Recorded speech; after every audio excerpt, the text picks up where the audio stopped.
नमस्कार दोस्तों, मैं हूं अनूप त्रिपाठी। बहुत स्वागत है आपका हमारे खास प्रोग्राम कानून आपके साथ में। एक बार फिर से मैं हाजिर हूं और हमारे साथ अभी जुड़ेंगे हमारे लर्निंग काउंसिल एडवोकेट ए खान साहब और उनसे आज चर्चा होगी एक बहुत अहम और बहुत खास मुद्दे पर। आज का हमारा मुद्दा है कि चेक बाउंस होने पर किस तरह का एक्शन लिया जा सकता है, किस तरह की कार्रवाई हो सकती है और किस तरह का कानूनी प्रावधान है। आम तौर पर आम आदमी को नहीं पता है कि अगर कोई चेक उसे मिलता है और वो चेक वो लगाता है बैंक में, वो बाउंस हो गया, तो वो दोबारा अनुरोध करता है, दोबारा विनती करता है जाकर कि दोबारा चेक मिल गया, वो तो साहब बाउंस हो गया। लेकिन अगर बाउंस हो गया, तो पीड़ित आदमी या फिर वो व्यक्ति जिसको चेक मिला था, वो किस तरह की कार्रवाई कर सकता है, उसके लिए क्या-क्या कानूनी उपाय हैं, क्या-क्या कानूनी प्रावधान के तहत उसको व्यवस्थाएँ दी गई हैं संविधान में। हम ये बहुत अहम चीज़ें आज बताने वाले हैं, हमारे साथ लर्निंग काउंसिल जुड़ेंगे अभी।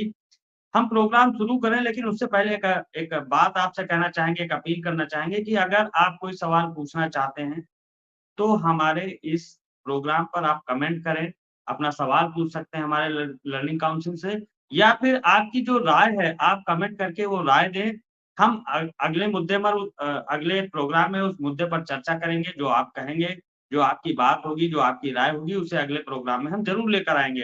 तो हम ज़रूर चाहेंगे कि आपकी प्रतिक्रिया है, आप बताएँ कि ये प्रोग्राम कैसा है और इस प्रोग्राम को और बेहतर हम कैसे कर सकते हैं? या फिर जो आम जनता से जुड़े हुए मुद्दे हैं या जो मुद्दा आपकी पसंद का है, कानूनी कोई ऐसी चीज़ जिसकी जानकारी आप चाहते हैं, तो आप कमेंट करें, आप हमें बताएँ, हम ज़रूर अगले प्रोग्राम में उसे लेकर आएँगे। खैर, अब हम प्रोग्राम शुरू करते हैं और चलते हैं। सबसे पहले हम अपने लर्निंग काउंसिल को जोड़ेंगे और फिर उनसे सवाल करेंगे।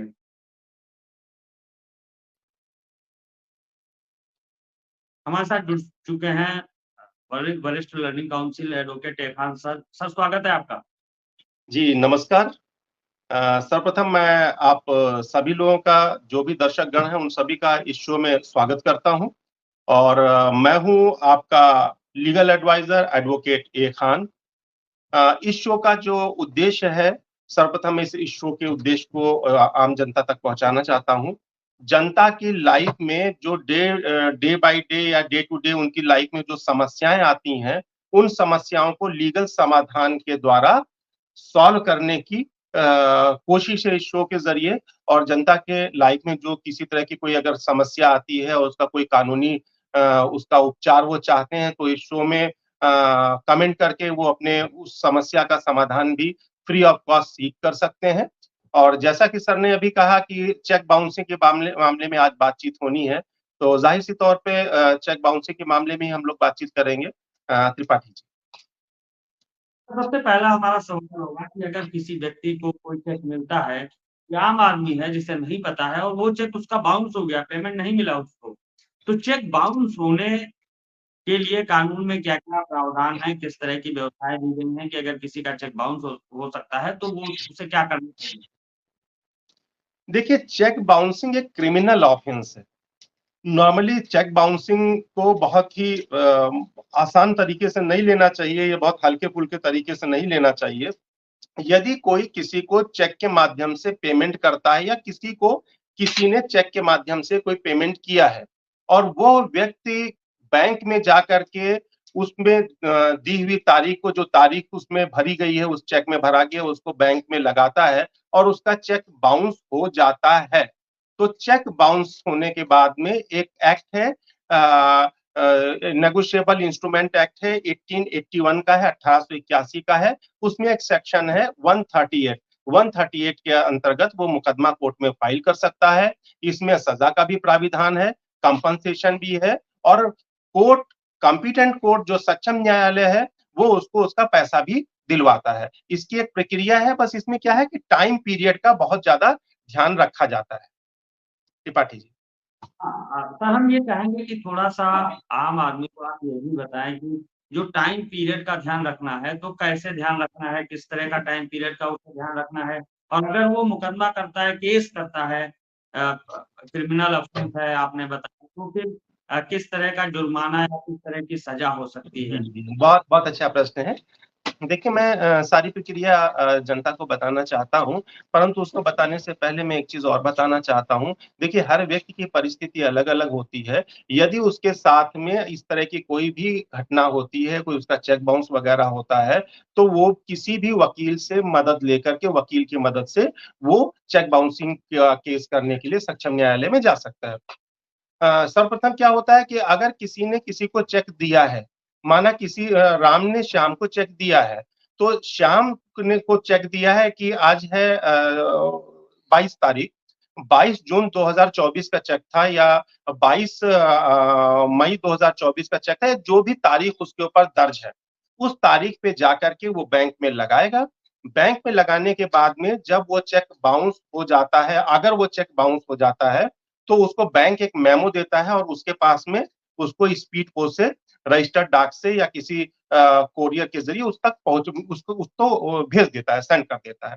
जब उसके पास वो आ जाता है तो उसके ऊपर लिखा होता है उसका जो एक मेमो होता है चेक बाउंसिंग मेमो कि ड्यू टू इनसफिशिएंट बैलेंस ये चेक बाउंस हो गया है। तो जिस दिन उसको बैंक से चेक बाउंसिंग की सूचना लिखित में मिलती है, उस दिन से 30 दिन के अंदर जिस दिन बैंक से उसको लिखित सूचना चेक बाउंसिंग की मिलती है, उस दिन से 30 दिन के अंदर विदिन 30 डेज़ उसे एक नोटिस उसे उसे एक नोटिस भेजनी चाहिए चेक देने वाले को जिसने उसे चेक दिया है। उसमें ये मेंशन करना चाहिए कि कृपया उसको सूचित करें कि आपका चेक अमुक चेक बाउंस हो गया है और इस चेक में के माध्यम से जो पेमेंट आपको मुझे देना था, उसे आप 15 दिनों के अंदर मुझे दे दें। और उसके बाद में फिर आप बैठ जाएँ। 15 उसको वेट करें कि उसका वो रिप्लाई करता है या पेमेंट करता है। यदि वो पेमेंट नहीं करता है तो 30 जी, डेज़ के अंदर 30 दिन के अंदर अब वो भी मैं क्लियर कर दूँ, चेक बाउंसिंग जिस दिन चेक बाउंसिंग की सूचना मिलती है उससे 30 दिन के अंदर आपको नोटिस भेजनी है। नोटिस कोई भी व्यक्ति खुद भी भेज सकता है लेकिन एडवाइसेबल है वो किसी अधिवक्ता कोई विद्वान अधिवक्ता के ज़रिए नोटिस भेजे क्योंकि जो वकील होते हैं वो अच्छे से नोटिस बना देंगे और वो उसका उनको प्रॉपर फ़ायदा मिलेगा। फिर वो जब नोटिस उसको भेज देते हैं, नोटिस भेजने के बाद में यानी कि विदिन 30 डेज़ नोटिस भेजा, नोटिस भेजने के 15 दिनों के बाद सपोज़ कि अगर कल की तारीख में या आज की तारीख में भारतीय डाक विभाग से आपने नोटिस को भेजा है, तो आज की तारीख से 15 तारीख जिस दिन कंप्लीट होगी, उसके बाद से 30 दिनों के अंदर आप सक्षम न्यायालय में आप वाद प्रस्तुत कर सकते हैं। अब जो आप वाद प्रस्तुत करेंगे, तो वाद कहाँ प्रस्तुत करेंगे? उसका क्षेत्राधिकार क्या होगा, ज्यूरिसडिक्शन क्या होगा? तो जिस जगह पर वो उसका बैंक स्थित है, जहाँ पर उसका अकाउंट है, एक तो वो क्षेत्राधिकार हुआ। बैंक में जो उस बैंक का अकाउंट होल्डर जिसने आपको चेक दिया है, वो जहाँ रहता है, वो भी क्षेत्राधिकार हो गया है और तीसरी चीज़ जो होती है, जहाँ चेक दिया गया है। माना मुंबई में आपका बैंक अकाउंट है। आप मुंबई में रहते हैं, लेकिन आपने आकर के लखनऊ में चेक दिया है, तो आपके पास मुंबई का भी क्षेत्राधिकार है और लखनऊ का भी क्षेत्राधिकार है। लखनऊ के भी सक्षम न्यायालय में आप जाकर के नेगोशिएबल इंस्ट्रूमेंटल एक्ट के सेक्शन 138 के तहत आप वाद प्रस्तुत कर सकते हैं, मुकदमा फाइल कर सकते हैं और मुंबई में भी फाइल कर सकते हैं, वो आपका क्षेत्राधिकार हो गया। अब जब केस फाइल कर देते हैं, तो केस फाइल करने के बाद में फिर कोर्ट जो होता है, कोर्ट उसमें अब कोर्ट फाइन भी देता है और इम्प्रिजनमेंट भी, यानी कि उसको जेल की सज़ा भी सुना सकता है और उसको कंपनसेशन यानी फाइन का भी आदेश दे सकता है या दोनों दे सकता है। इसमें क्या होता है कि अब सवाल ये आता है कि इसमें अगर हम नेगोशिएबल इंस्ट्रूमेंट एक्ट में मुकदमा करने के लिए किसी न्यायालय में जा रहे हैं, तो हमारा पैसा कितना खर्च होगा? तो वो डिपेंड करता है कि वो चेक की जो धनराशि थी, चेक का जो अमाउंट था, वो कितना अमाउंट था, उस पे डिपेंड करता है और एडवोकेट्स वगैरह की जो अपनी फीस वगैरह होती है, वो होती है। लेकिन इसमें किसी को जनता को परेशान होने की इसलिए ज़रूरत नहीं है कि जब न्यायालय सक्षम न्यायालय जब अपना डिसीज़न इसमें ऑर्डर पास करता है, तो उसको कंपनसेशन भी दिलाता है। कभी-कभी ये होता है कि जितने का चेक है, उसके डबल अमाउंट के कंपनसेशन का जजमेंट पास कर देता है कोर्ट। तो इसमें कोई घबराने की ज़रूरत नहीं है और बाकायदा उसको जो उसका खर्च हुआ है, वो भी न्यायालय उसको दिलाता है। त्रिपाठी जी। लेकिन सर ये बहुत अहम और बहुत ज़रूरी और बहुत बड़ा मुद्दा है आम आदमी के लिए। आम तौर पर लोगों को जानकारी नहीं है और जानकारी है भी तो वो कोर्ट जाने से डरते हैं कि कौन एडवोकेट को हायर करे, एडवोकेट की फीस दे, कोर्ट का खर्चा होगा। यानी कि अगर कोई व्यक्ति पीड़ित व्यक्ति जाता है तो उसे पूरी राहत मिलेगी, उसके सारे खर्चे निकल आएँगे। हाँ जी, सारे खर्चे निकल आएँगे। देखिए क्या होता है कि जो एडवोकेट होगा बहुत कायदे से उसका लीगल नोटिस बना देगा। लीगल नोटिस बनाने के बाद वो उसको मॉनिटर भी करेगा और जब लीगल नोटिस का अगर वो पैसा नहीं डिपॉज़िट करते हैं, तो लीगल नोटिस यानी जिस दिन लीगल नोटिस आपने पोस्ट की है, उससे 45 डेज़ यानी 15 डेज़ तो होता है कि उसको मौका दिया जाता है कि आप पैसे हमें दे दीजिए। और उसके बाद में अगर ये 15 डेज़ पास हो जाता है तो उस 15वें दिन से 30th डे विदिन 30 डेज़ वो कोर्ट के अंदर केस फाइल करना होता है। और उसमें जब आपका जो भी एडवोकेट के जो भी चार्जेज़ होते हैं, जब आपका न्यायालय जो भी जिस सक्षम न्यायालय के क्षेत्राधिकार में वो मुकदमा आता है या जहाँ पर ये फाइल होता है, जब वहाँ पर उसका निर्णय सुनाया जाता है, तो निर्णय में बाकायदा कंपनसेशन उसके साथ-साथ जो उसके खर्च हुए हैं, वो भी न्यायालय दिलाता है, उसका आदेश पारित करता है, वो मिलता है। तो इसमें घबराने की ज़रूरत नहीं है, खर्चों की फ़िक्र नहीं करनी चाहिए। सर एक अच्छा, आखिरी कभी-कभी क्या सवाल होता है सर है। आप कभी-कभी क्या होता है कि चेक बाउंस होने के बाद जो ये 30 दिन का जो है क्योंकि इसमें टाइम पीरियड बहुत मायने रखता है।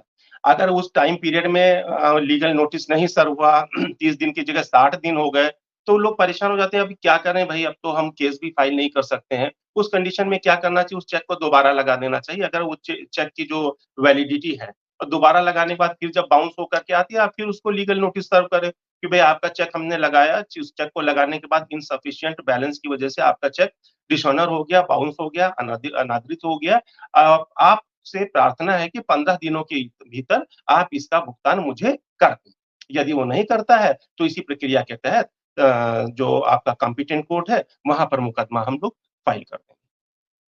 बहुत अहम जानकारी दी। सर एक आखिरी सवाल इसी से जुड़ा हुआ और है।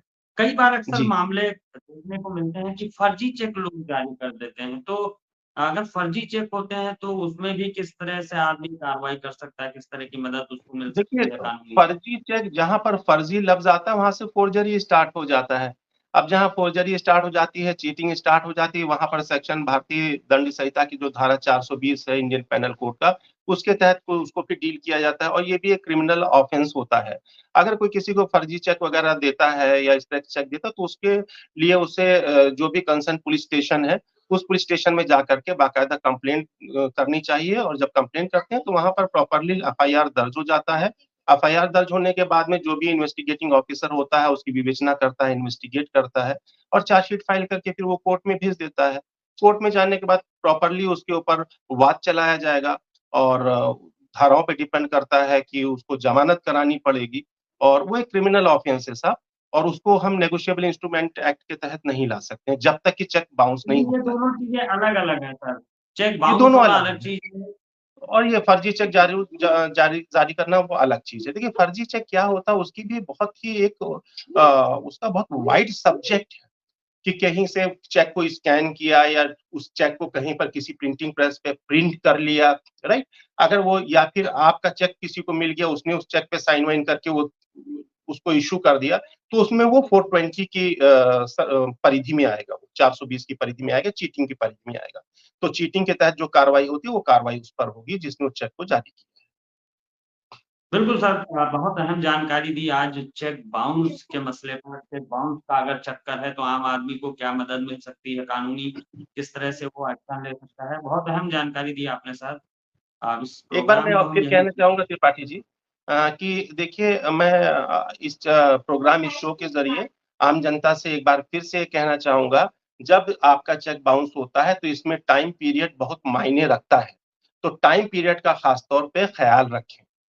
जिस दिन चेक का मेमो आपके घर पहुँच जाता है यानी पोस्टल डिपार्टमेंट के थ्रू या किसी कोरियर डिपार्टमेंट के थ्रू या किसी भी मीन या मोडियम से जैसे बैंक से जिस दिन आपको इन्फॉर्मेशन मिलती है, बैंक का एक मेमो आता है कि ये जो चेक आपने लगाया था, इनसफिशिएंट बैलेंस की वजह से ये चेक बाउंस हो गया है। उस दिन की तारीख से 30 दिनों के अंदर विदिन 30 डेज़ एक नोटिस चेक जारी करने वाले के पास भेज देनी चाहिए कि आप 15 दिनों के अंदर ये पेमेंट आप मुझे कर दें, क्योंकि आपने जो चेक हमें दिया था वो बाउंस हो गया है। और वो जब 15वां दिन खत्म होता है, यानी कि जिस दिन आप नोटिस रवाना करते हैं, जिस दिन नोटिस आप स्पीड पोस्ट या किसी भी माध्यम से आप बुक करते हैं, उस दिन से 15 दिनों तक हम वेट करते हैं कि वो पैसा हमें दे रहा है या नहीं दे रहा है। पैसा दे देता है, इट्स वेरी गुड। अगर वो पैसा नहीं देता है, तो उस 15वें दिन से 30 डेज़ के अंदर, विदिन 30 डेज़ हमें वो मुकदमा फाइल कर देना चाहिए।